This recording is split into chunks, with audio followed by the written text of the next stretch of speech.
Far from the bustling city, deep in a secluded suburban area, stood an old, decaying house marked with the number 13. Anyone who passed by couldn't shake the feeling that something was wrong.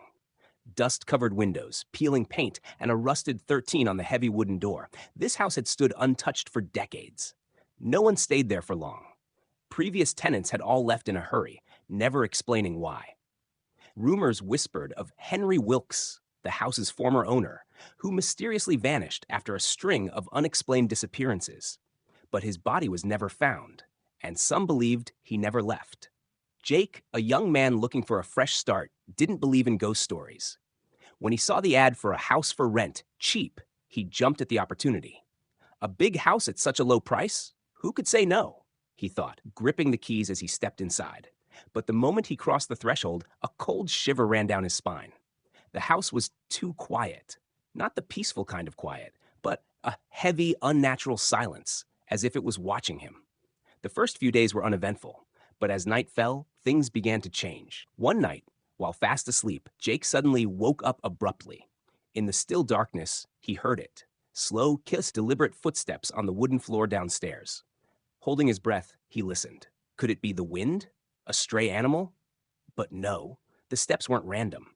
They were moving toward the staircase. Creak, creak. His heart pounded. He rushed to the hallway, but there was no one there, just an empty corridor, stretching into the eerie darkness. Over the next few nights, his bedroom door would open by itself at exactly midnight. At first, he thought he had forgotten to close it, but even after locking it tightly, it still opened. Then came the most terrifying moment, when he looked into the bathroom mirror. That night, he was brushing his teeth, mindlessly going through his routine. But as he lowered his head to rinse his mouth and then looked up, a dark figure stood right behind him in the mirror. His stomach dropped. He spun around. Nothing was there.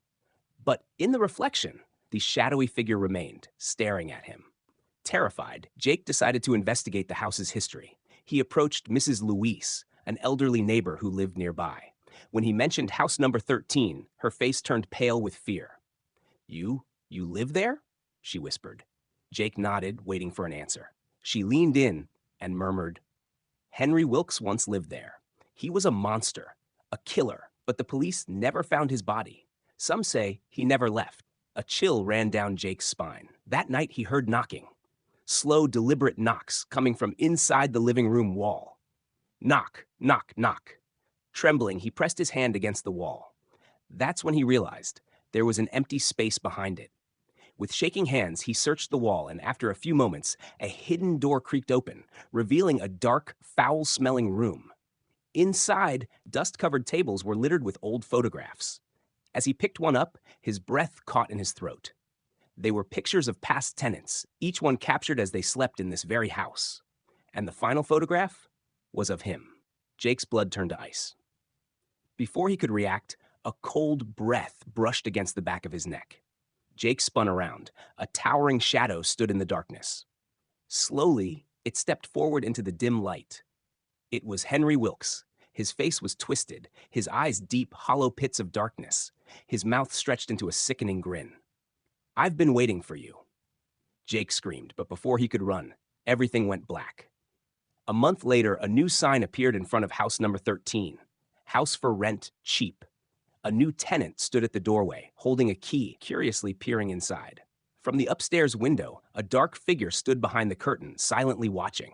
Henry Wilkes never left, and he's still waiting for the next victim.